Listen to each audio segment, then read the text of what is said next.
আমার যে শ্রমিকের যে 100 জন কথা বলেন করার চেষ্টা করছি এবং কোনো ওয়ার্কারকে যখন তারা আপনারা যেটা বলেছেন যে বের করে দেয় বা ডিসমিস করে বা টার্মিনেশন করে আমরা কিন্তু অভিযোগ করে যে আমাদের অন্যায়ভাবে চাকরি করা হয়েছে আমরা কিন্তু সেটাকে লিপিবদ্ধ করে এই ইন্ডাস্ট্রি তাকে কী কারণে চাকরিচ্যুত করলো সেটা আমাদের মেজাজে আইন আইন অনুযায়ী করেছে কিনা মেনটেন করা হচ্ছে কিনা মেনটেন করে যদি বিদায় করা হয় বিদায়ের জন্য তারা কি টাকা পাবে কি সংসদে পাশ করে সংসদ তো ভেঙে দেওয়া হয়েছে আবার এই দাবি আবার ঠিক কিভাবে উঠায় বিদায় করতে হয় মেন কথা বলেন আমাদের দাবি মেনে নিতে কি না সংসদে মামলা হয়েছে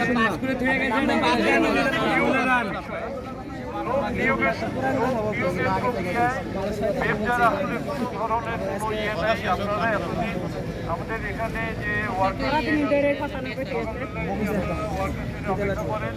ইন্ডাস্ট্রি থেকে তাদের প্রয়োজন অনুযায়ী তারা এখানে গাড়ি নিয়ে বা এমনি আসে এসে তাদের রিকোয়ারমেন্ট অনুযায়ী তাদের চাহিদা অনুযায়ী তারা ওয়ার্কার রিক্রুট করে কাজেই আপনাদেরকে নিয়োগ করার আগে কতজন নিয়োগ করবে কাদেরকে নিয়োগ করবে ছেলে নিয়োগ করবে না মেয়ে নিয়োগ করবে এখানে ব্যবসা বা সরকারের নিয়ন্ত্রণ নাই এটা ডিপেন্ড করে বিনিয়োগকারী বা তাদের কারখানার চাহিদার উপর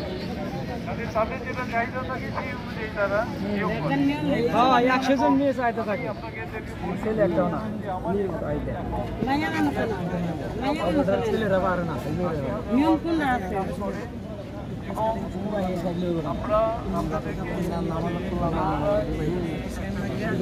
মেকআপ না আগে দে দুটো না দুটো দিও আমাদের কাছে মেল বাঁধন দেন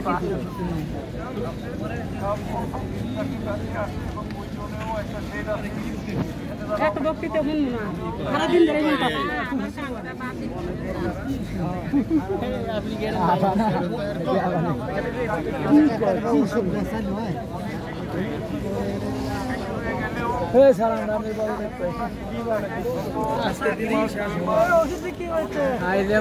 পদ দেখে লিখে এই দিয়ে ভাষণ দেয় কি ভাই আমরা এর পদ দেখতে চাই না ভাষণ দেয়